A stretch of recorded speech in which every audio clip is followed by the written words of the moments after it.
Welcome to The Signal, powered by the Leaders in Payments podcast, where we are cutting through the noise to reveal what truly matters in payments and fintech. Hello and welcome to the Leaders in Payments podcast. I'm your host, Greg Myers. Joining me today are two very special guests from NMI, Peter Galvin, the Chief Marketing Officer, and Luis Pena, the Product Director of Developer Experience. So thank you both for being here and welcome to the show. Thank you. Thanks for having us. This episode is part of our Signal series, where we are cutting through the noise to reveal what truly matters in payments and fintech. Today, we're recording part one of a two-part series focused on SaaS payments. The title of today's episode is SaaS is Dead, Long Live SaaS Plus Payments, a bold statement that we will be unpacking today. As the subscription-only SaaS model starts fading, today's winners are building integrated commerce platforms where payments drive revenue, loyalty, and expansion. We will be exploring how SaaS is being redefined by payments and what it means for the next generation of software companies. So, Peter, Luis, before we dive into this, can you walk us through your professional journey and how you got to NMI? Sure, I'm happy to. Thank you very much. So I started out as a product manager, actually. I was very interested in computer technology, and after graduate school, I decided I wanted to go and become a product manager. And very interesting at that time where you really owned all components of the product from, really being, figuring out the specifications to going all the way to go to market. And product management has kind of changed and expanded over that time into other areas like product marketing, for example, and other disciplines. And through that journey, I was always interested in love technology. And then if you kind of fast forward and look at where I ended up, one of the big shifts that I did see was in software as a service. So going from client service to software as a service, and went to work for a company called Proofpoint, which was one of the early SaaS companies for email security. And they were making that transition from being a software company that sold software to a subscription-based SaaS company. So those changes were quite interesting and exciting. And so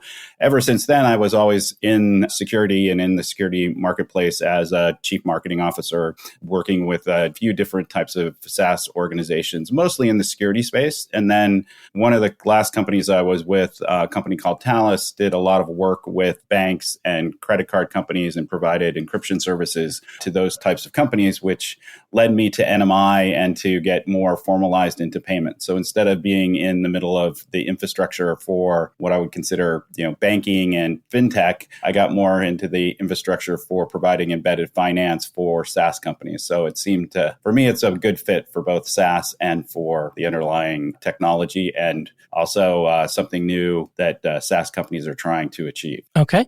Luis, same question for you, a little about your professional journey and how you got to NMI. Thanks, Rick.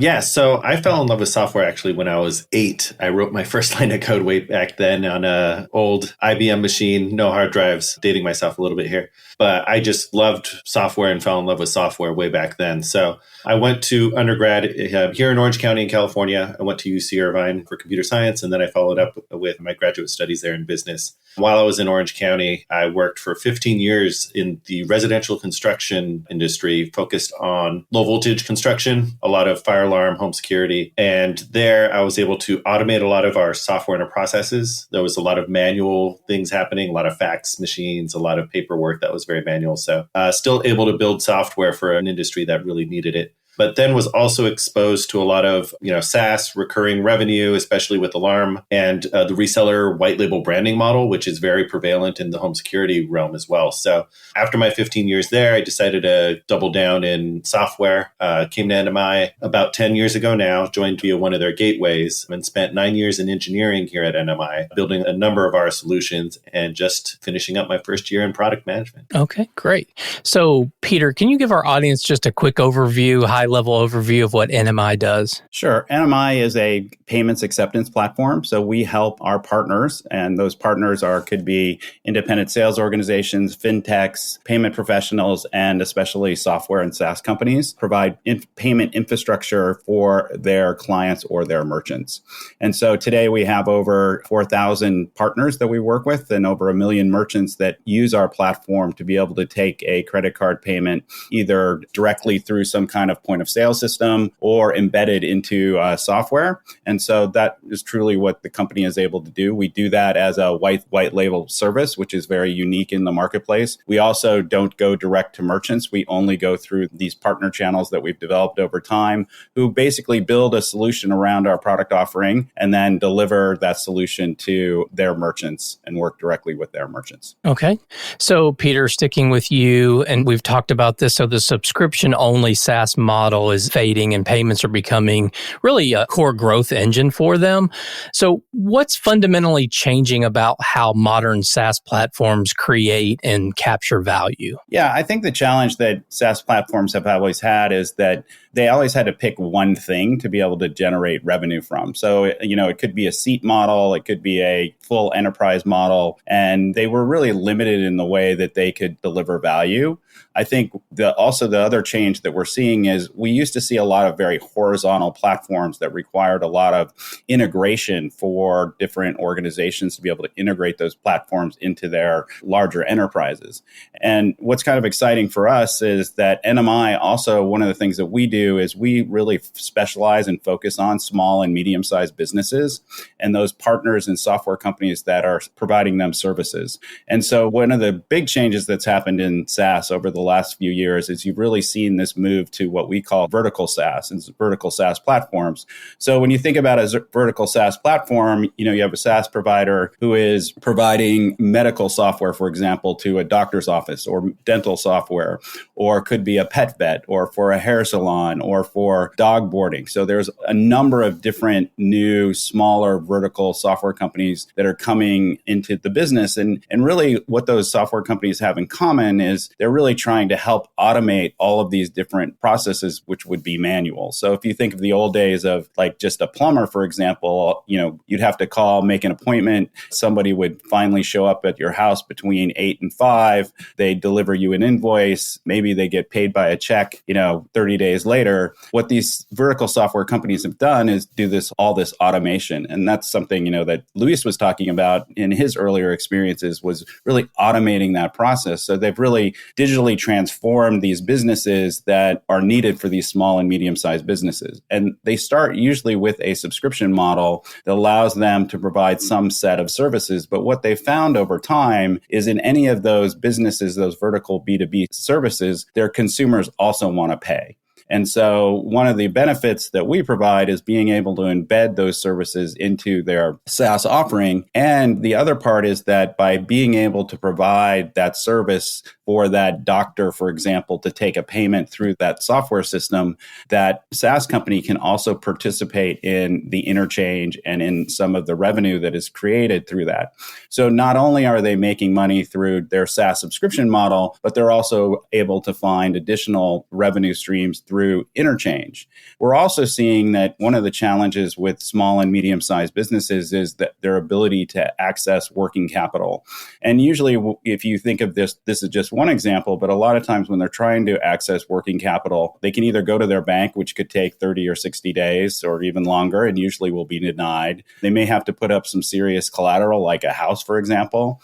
Or they go and many times just use their corporate credit card, and the interest rates on those can be, 20, 25%. One of the great things about this industry is because now from an infrastructure standpoint, you can see all of the transactions that are occurring over the credit card.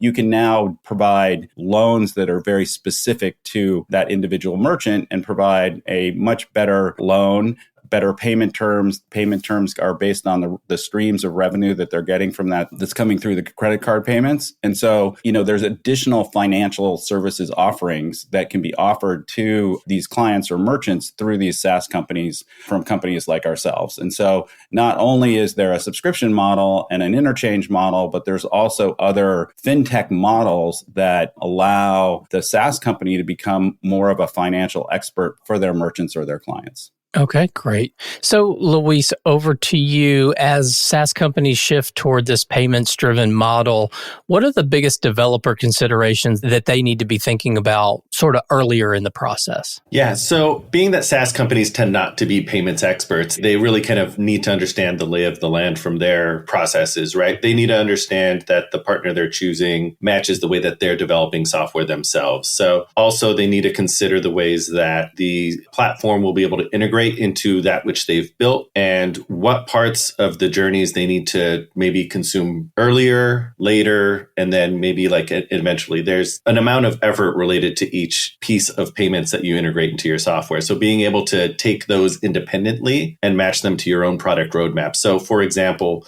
you need to look at whether or not you have no code components or low code components for certain sections that maybe are not high frequency. You maybe do very infrequently. Maybe if you're boarding merchants on your software, you do that one time. That's not a feature you need to build out in its entirety right from the beginning. But if payment acceptance and actually processing recurring payments is something that is core to your software, that's something you might want to integrate more tightly. So finding a partner who has those options to be able to go as deep or as shallow as you want in each of the services you need to bring into your software is going to be very important. That way you can match your build timeline with your needs as you continue in your payments journey and gain your own experience as a software developer with the way that payments can actually help bring value to your organization. So additionally, you got to make sure that you're picking someone who can, like I said, make software the same way that you're developing. So if you're using AI tools, if you're using agents, making sure that those agents understand how to integrate that platform and that it's keeping up with the way that you are integrating is really important to make sure that you're not finding hurdles or impediments that you would have been able to discover early on in the process. Okay.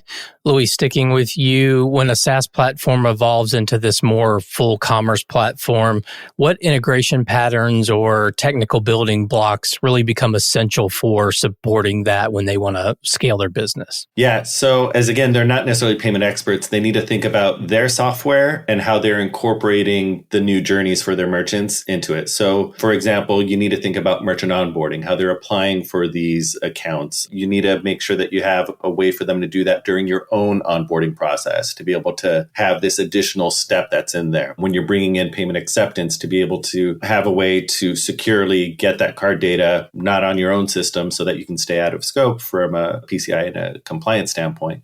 And then be able to manage those merchants, chargebacks, and all of the different things that come with the ongoing support. So these are the areas you need to make sure you have built into the process. How deep you go depends on your software. Additionally, when you're thinking about maintaining your own brand for the software that you've built, you need to be able to bring in these components in a way that matches your design system. So if you can apply your design system across that which you are consuming in a very ubiquitous way, it'll help reduce your development time, and it sets up your platform for a way to keep consuming the additional payments products that come in over time. To be a little bit more technical, you need to make sure that you can handle webhooks and receiving them and get the information back from statuses as to the way that the payments journey may occur. If you're doing ACH, things may not be as real time as you might say be in a credit card world. So you need to make sure that you're handling all those different scenarios and making sure that you're not just building for the happy case, but for all of the exceptions that are out there too. And that's where having a partner that can walk you through that which you don't know, not being a payments expert, is going to be really key, because we've seen it time and time again where people will think that payments is really straightforward, and it can be with the right partner. But if you're missing some essential steps, you'll be missing a really important customer journey that's only going to let your customers down in the end. Okay. So, Peter, back over to you. NMI works with a wide range of ISVs and vertical SaaS platforms, as we've been talking about. What separates the software companies that successfully embrace payments against those that maybe struggle to really embrace payments? Well, I think the most important thing that the ISVs or SaaS companies have to think about is really the merchant experience. So the client experience is key. And so back to kind of Louis's point where, if you're building a product offering offering, and payments is just an add-on piece that you're getting somewhere that doesn't represent your product, it doesn't represent your brand, it doesn't have the same user experience, that's going to be a very different experience for a client. And actually, in many cases, if you're taking a client somewhere else versus embedding it into your software platform, those clients may be very wary of, oh, where am I going? Especially these days with so much opportunity around fraud. So I think one of the things that software companies really need to think about is the ones that are successful really think about how do you truly integrate it into their overall platforms? How do they make it part of their overall workflow? How does that workflow end up getting a client onboarded both for their software, but also for being able to take payments? How does that workflow happen all the way through to the end consumer making that payment? And making sure that they're working with a partner who has a really good understanding of payments, because most of these companies, they don't need to be payment experts. They're experts in building SaaS software. They're probably experts in their particular vertical industry or horizontal industry. But payments is a very complicated, has a lot of compliance issues, has a lot of regulatory issues, and making sure that you're working with a company that can help you make that look seamless so that the client, that end consumer has an amazing experience all the way through, and basically taking a payment doesn't feel any different than anything else that they're doing on the platform is the way that strategically allows software companies to be the most successful. Okay. I think that's a good segue into the next question, sticking with you, Peter. Payments creates obviously a stickier, more valuable relationship with their end users. How do you see embedded payments impacting their churn, them being able to expand, and their overall customer loyalty? Yeah, well, I think that's, it's back to really customer experience. And I would say that is a cornerstone of any kind of product offering, is that both the partner or the SaaS company in this case and the end consumer have to have a great experience. And also, if you're providing a full service type of platform, you don't want to just, for example, as a software company, provide one component. You want to provide as many components as possible because it makes it much harder for someone to switch, right? If I'm a SaaS company that has to integrate with 4 or 5 different things to make everything work together, and then my end client has to go to 3 or 4 very different looking interfaces, that's a bad experience for that particular client. So by integrating and embedding payments and also integrating and embedding other fintech products provides that, great consumer experience all the way through. And by having that great experience, then those SaaS partners of ours aren't want to change from our platform, as well as their consumers aren't going to want to move to another platform because of the feature sets that it has, the ease of use that it has, the consistent experience that they're feeling. And it allows those SaaS companies to be much more competitive. And so at the end of the day, embedding payments, being able to use their own brand and not having a consumer have to worry about, is this going to be a fraud issue? Is this a challenge for me to actually put my payment information in there, is going to help them win and keep more customers. And if you think about certain kind of capabilities, there are certain businesses that you want to be able to, if you think about software companies that provide gym memberships, right? They really want to be able to go and be able to put my card, give them my credit card, and then just take my payment every month. And there's a lot of systems like that where I don't want to have to be able to go through a process where I have to continually rekey in my credit card information as a consumer, but I can safely give my credit card information to that dentist, that doctor, that hair salon. And whenever I go there, they just automatically take that payment. And I can feel secure enough that they have my credit card data. It's going to be protected. It's going to be valuable. And I never feel like I've ever had to really make a payment. And it's much more frictionless. Okay. So, Luis, over to you. A lot of software leaders underestimate the data story behind payments. So, what new insights become possible when SaaS platforms control both the software and the commerce flow? Yeah, that's a great question, Greg. So, once a software platform decides to be able to monetize payments as opposed to have a very arm's length relationship with it, there's a lot more that becomes available to them. Obviously, they can see the basic data that comes through. They can see the volume, the trends. They can can, understand how their consumers are using their system. But once they're monetizing payments, there's different bits of information that actually become more important to them than they would have otherwise. So for example, being able to optimize for interchange becomes very important. And having the data to understand what types of cards are being used on your platform, which ones cost you more, which ones don't, if you want to try to drive consumers towards the use of certain cards to be able to actually affect your bottom line through interchange optimization, where you end up with higher rates if you're in recurring, if you could improve those through some other additional tooling, whether it's network tokenization or other interchange optimization products that are out there. And then additionally, as Peter was referencing before, you have data to be able to offer and cross-sell products to your merchant base. So being able to give them working capital, being able to see the volume that's coming through and understand that you now are in a position to become that partner for your merchants. You're not just a software that's providing the one thing that you built, which is obviously very important, but you are also now their payments partner, and that you can provide them additional services that help them monetize their own use of your system in addition to ensuring that you are a full ecosystem for them. So there's a lot of data, a lot of cross-sell that's available. You'll be able to get access to data feeds with a lot of partners so that you can do this yourself, or you can rely on the partner to provide those insights for you. And then being able to benchmark. There's a lot of data that helps you understand the health of your business compared to others within that same type of industry or stage where you're at, whether or not you're, pre-seed or seed or Series A, or if you're a more mature company. There's a lot of data out there as to how those companies can perform, especially when they're integrating payments and how you're benchmarking towards them to give you insight as to how you can better optimize your use of payments as well. So it opens up a lot to be able to bring it in-house and not have it be kind of like an arm's length relationship with the third-party provider. You really want a partner to get you those insights to help you make your business more efficient as well. Okay. So, Louis, sticking with you, we've talked about sort of the end user or customer experience.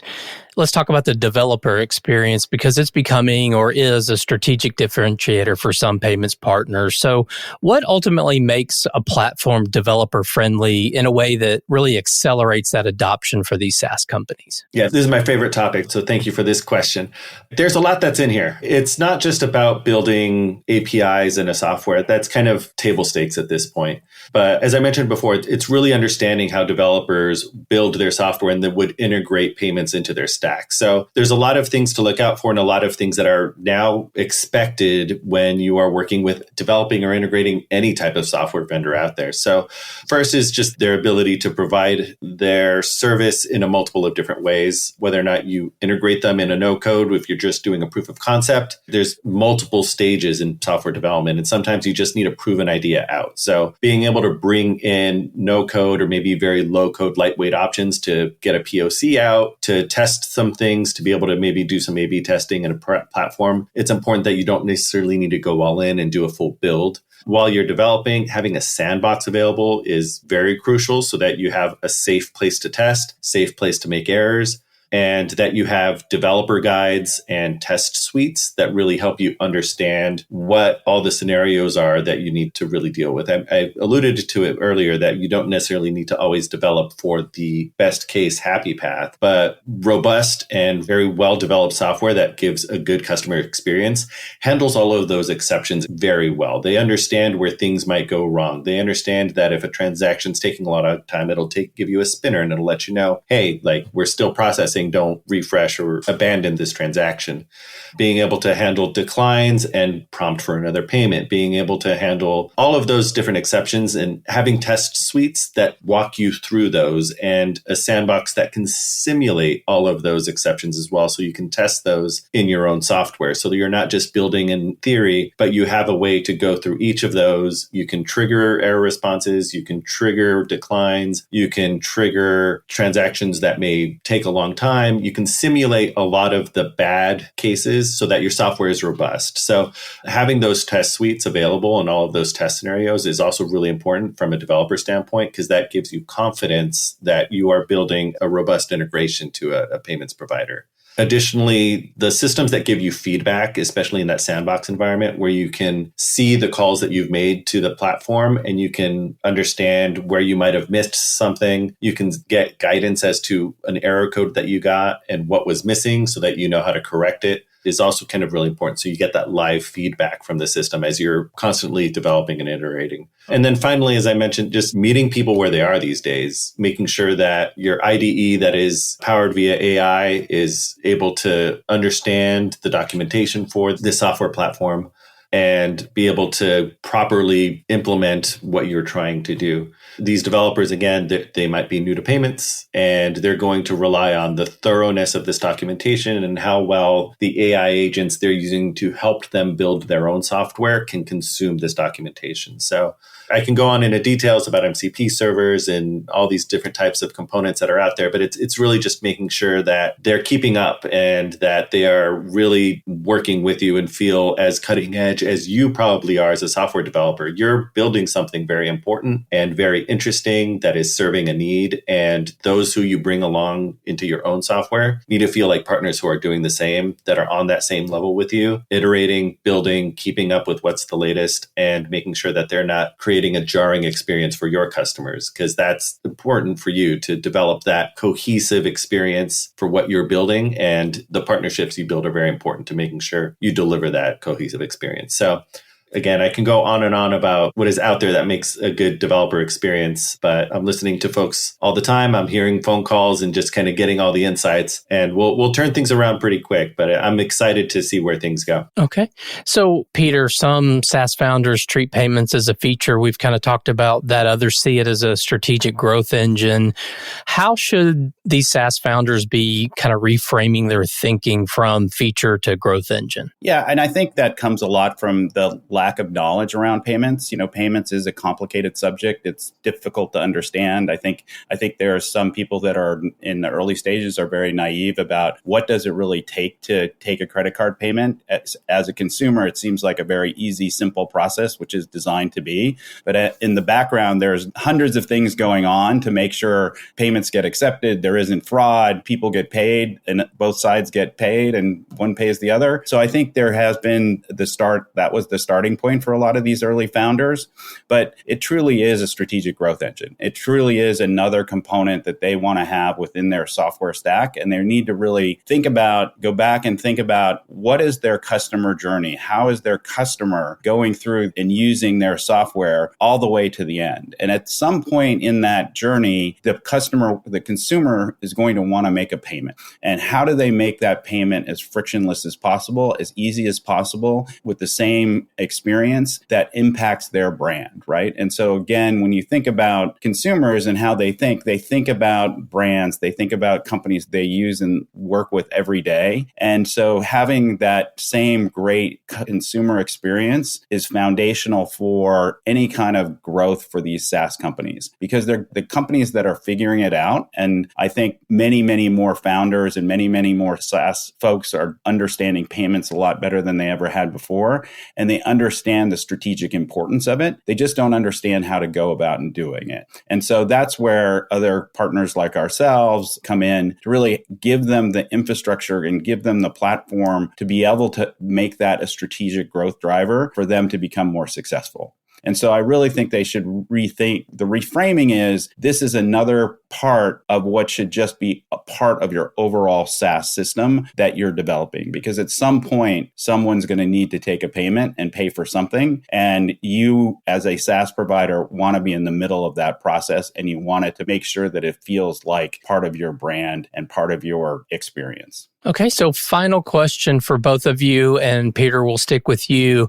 If you had to make one prediction about where SaaS plus payments will be in 5 years, what's the headline? I think the headline is, for a SaaS company, the best payment experience for any of their consumers is the one they never, ever had. And what I mean by that is that they don't feel like they're having to do anything really difficult or hard or different to make that payment. It's just as simple as pushing a button, and it just happens for them as it does through their entire product offering and through that entire automation that they've built for their customers. Okay. Louise, same question for you. What's the headline? Yeah, similar to Peter, payments will become invisible, right? The SaaS companies will still, especially vertical SaaS, focus on their verticals, and they'll be at a position to be able to bring payments in where it's not even questioned. It is invisible to the end consumer. They access their wallets as they normally would for any other merchant, and it's really just becomes table stakes for SaaS to include it it at any stage that they're at. Okay. Well, I think that's a great way to wrap up the show. So thank you both for being here. I know your time is very valuable, so I really do appreciate you being on the show today. Thank you, Greg. We really appreciate the time. Absolutely. And to all you listeners out there, I thank you for your time as well. And until the next story.